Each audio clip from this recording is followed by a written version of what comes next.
So, a couple of details to make this work better, okay? Just things that's gonna help you keep this fairly tight as I feel them pushing, all right?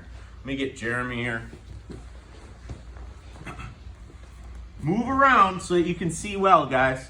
If all you see is behind us, that you probably won't have an idea of what to do, okay?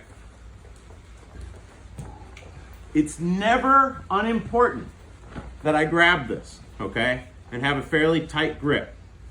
Why I want this tight is I want to make it hard for him to free this arm. So when he's trying to come over, I'm staying tight to him. I'm not going to make that an easy thing. If I'm fairly loose here, and he can throw the arm back over, I've lost all the advantage that I had. Does that make sense? I may, and I usually do, shift my butt out as well, so that I'm really on the outside of that arm. Okay, when he wants to get that arm back, I'm using everything. I'm poking my chin into his shoulder. Like, I don't want this arm back over here, okay? I got it across the center line, and that's my advantage. The advantage, it ceases to exist when it comes back here. Does that make sense?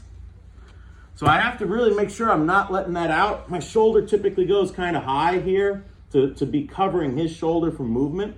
And when he drives me back into the ground, pause.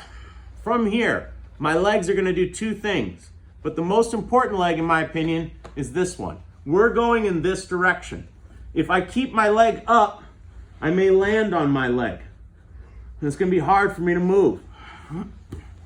So I'm gonna let this leg slide down all the way to the ground, okay? Now when I go over, I have clear entry to get up on top of him. Does that make sense? Let's work with just that. We'll talk about the other leg next, okay? 1, 2, 3.